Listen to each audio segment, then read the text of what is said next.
Bueno, vamos a arrancar con la práctica 4 de teoría de la información.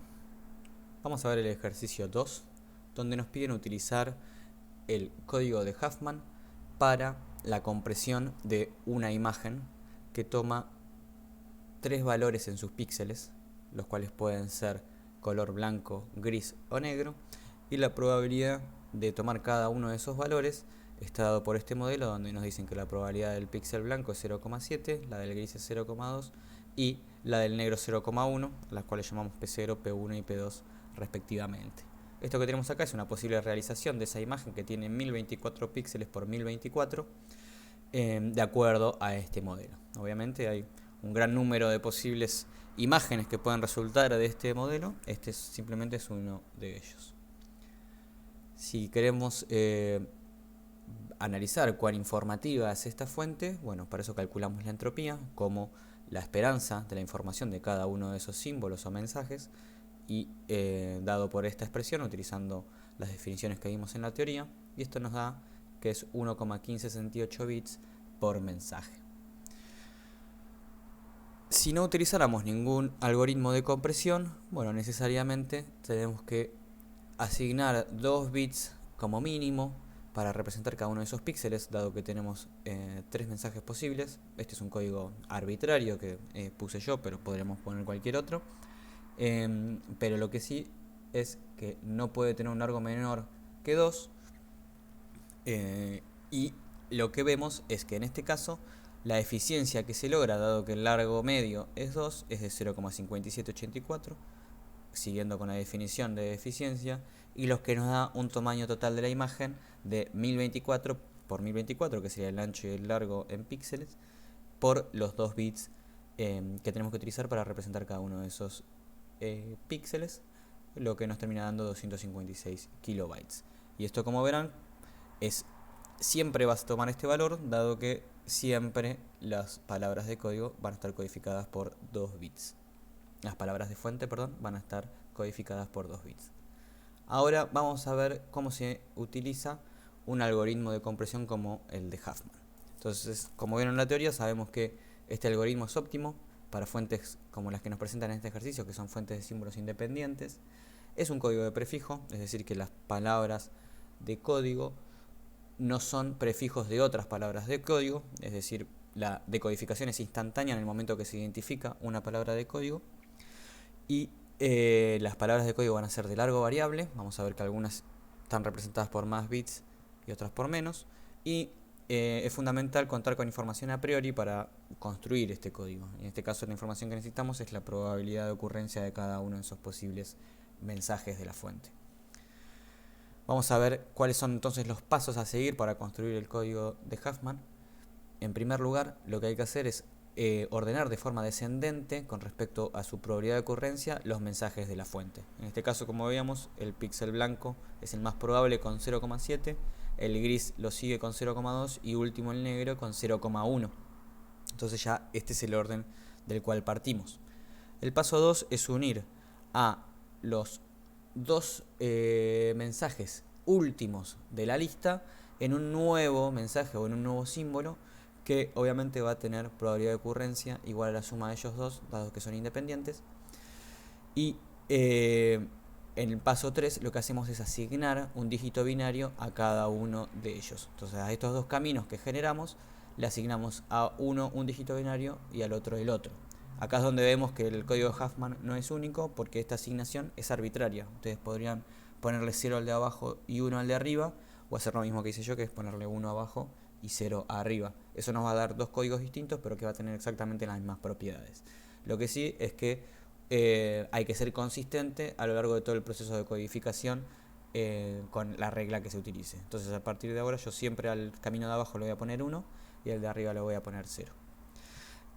Paso 4 es, ahora teniendo este nuevo símbolo, tenemos un nuevo conjunto de símbolos y que nuevamente tenemos que reordenar por probabilidad descendiente. Fíjense que en este caso 0,7 sigue siendo mayor que 0,3, así que el orden es este, pero podría darse un caso en el cual la suma de estos dos me dé un valor mayor que el que venía antes, entonces acá tendría que poner el S1, 2 arriba y el S0 abajo. Pero en este caso el orden es este.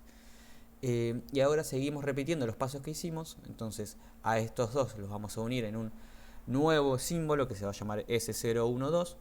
Y como ya estamos contemplando, ya sumamos todos los símbolos, bueno, obviamente va a tener probabilidad de ocurrencia 1. Y le asignamos al camino de abajo 1 y al de arriba 0. Acá termina el proceso de codificación y con esto podemos construir nuestra tabla de código. Es decir, a qué palabra de código le corresponde a cada una de las palabras de fuente. ¿Cómo hacemos eso? Tenemos que ir desde el final de este diagrama que hicimos a cada una de las palabras de fuente. Y se van ordenando, se van construyendo desde el final hacia el comienzo. Entonces, vemos que la tabla de código queda de esta manera porque, ¿cómo vemos qué palabra le corresponde a ese 0? Bueno, partiendo del final, tenemos que ver cuáles son los dígitos binarios que pusimos en los caminos para llegar a ese 0.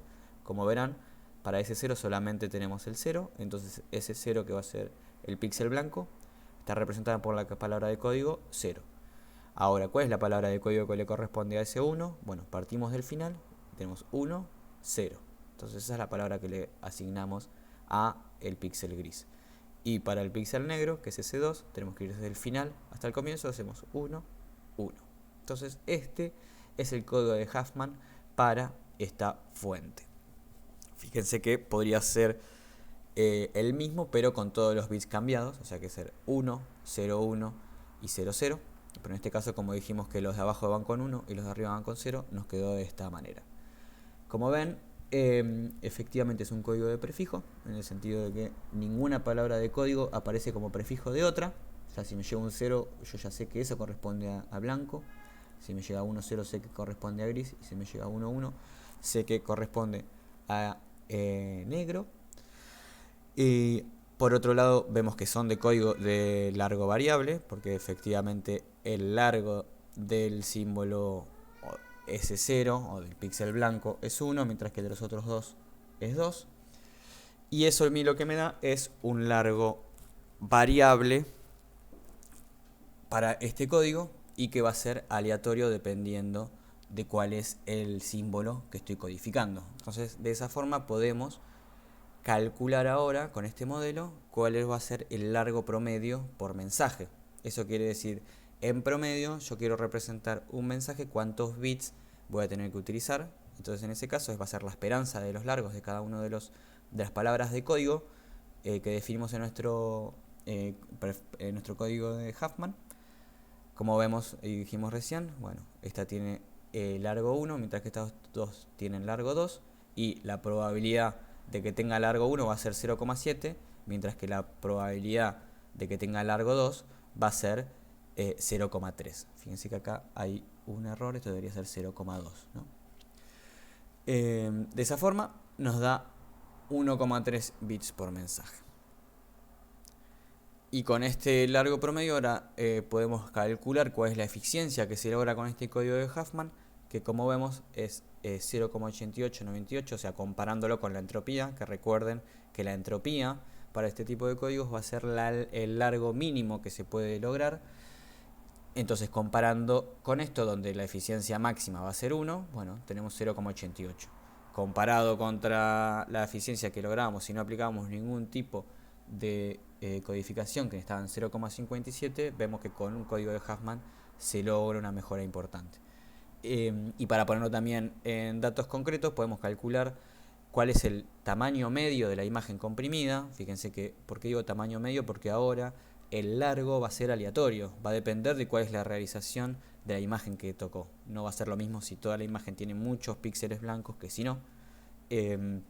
Pero podemos calcular en media cuál es el tamaño en la memoria para representar a esta imagen, y entonces lo podemos calcular como la cantidad de píxeles totales que tenemos, que es 1024 por 1024, por el largo promedio que utilizamos, que obtuvimos con este código, perdón. Si hacemos eso nos da que es 166,4 kilobytes, donde si comparamos con el caso en donde no usamos codificación, recuerden que eran 256 kilobytes. Así que hubo una reducción considerable utilizando el código de Huffman. Bueno, el ejercicio continúa considerando ahora la fuente extendida de orden 2. La fuente extendida se obtiene tomando ahora los mensajes de A2. ¿Qué quiere decir? Ya no vamos a considerar que los posibles mensajes son blanco, gris y negro, sino que vamos a tomar 2 bits consecutivos y vemos cuáles son los posibles mensajes que tenemos en ese caso. Entonces, en ese caso tenemos que sean blanco, blanco, blanco, gris, blanco, negro, o que sea gris, blanco, gris, gris y gris, negro, o que sea negro, blanco, negro, gris y negro, negro. Como son todos mensajes independientes, o sea, lo que sucede en un píxel no afecta en lo más mínimo al que viene, la probabilidad de ocurrencia de cada uno de estos mensajes va a ser el producto de las probabilidades de ocurrencia de los marginales. Entonces teníamos que el bit blanco tenía probabilidad de ocurrencia 0,7, bueno, el píxel blanco tenía probabilidad 0,7, bueno, el conjunto de 2 bits que sean blanco-blanco va a tener probabilidad 0,49. Y así vamos construyendo cada uno de ellos. Si acá teníamos que el gris tenía probabilidad 0,2, bueno, entonces la probabilidad de que yo tener un bit blanco con uno gris pegado al lado va a ser 0,14, porque 0,7 por 0,2. Y así construimos nuestra nueva fuente extendida de orden 2. Disculpen. Ahora, teniendo esta fuente, podemos calcular la nueva entropía, y lo hacemos de la misma manera que hicimos en el caso anterior, donde pesamos a la información de cada uno de estos mensajes por su probabilidad de ocurrencia. Esta entropía va a ser 2,3136 bits por mensaje, acá me comí la unidad, y como ven, como es una fuente independiente, se cumple que es 2 veces la entropía de la fuente de orden 1. Siempre se va a cumplir que h de la entropía de la fuente extendida de orden n va a ser n veces la entropía de la fuente de orden 1, siempre y cuando los mensajes o los símbolos de esa fuente sean independientes. Entonces acá efectivamente hagan la cuenta y van a corroborar eso. La idea ahora es aplicar el código de Huffman a esta nueva fuente extendida de orden 2.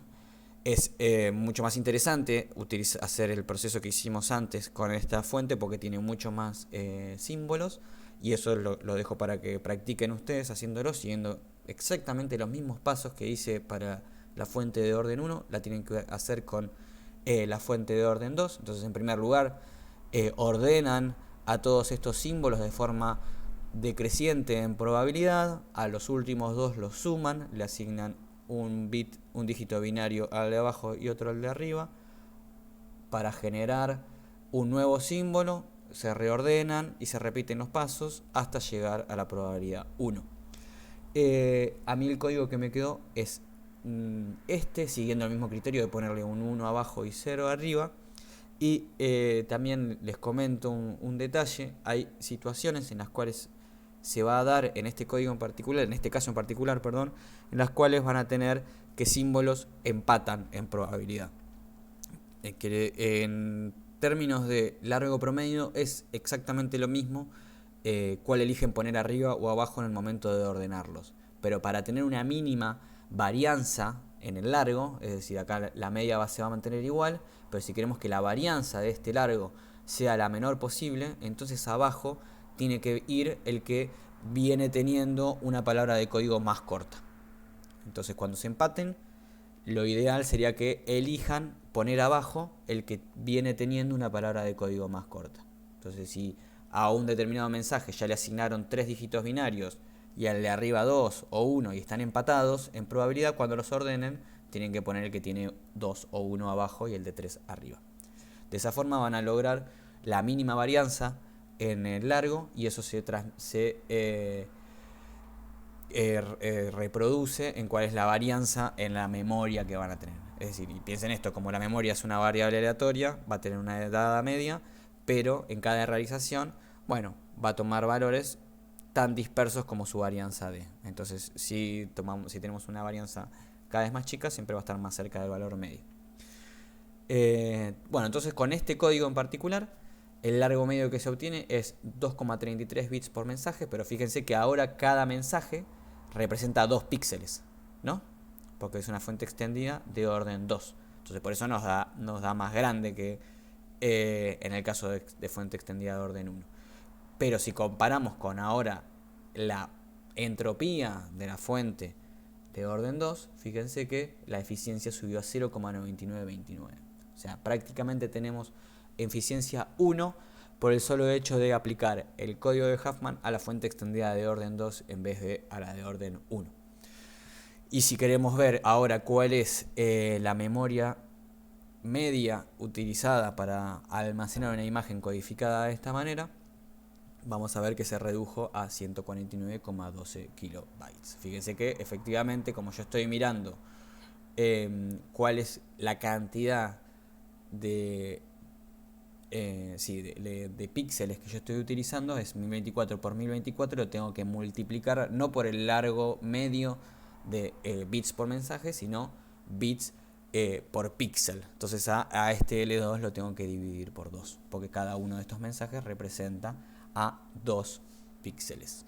Entonces de esa forma obtenemos ahora que la nueva memoria media es aún menor que utilizando codificación sobre la fuente de orden 1.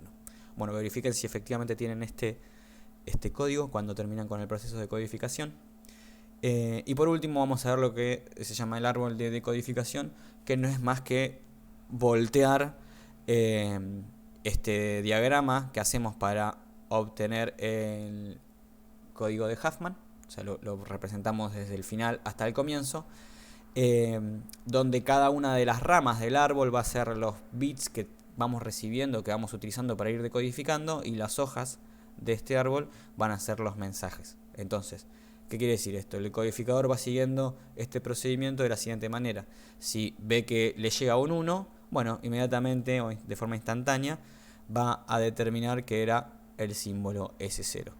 Ahora, si le llega 0, 0, 1, bueno, va a determinar que era S1. Es como que va avanzando en las distintas ramas dependiendo de cuáles son los bits que tiene que utilizar para decodificar.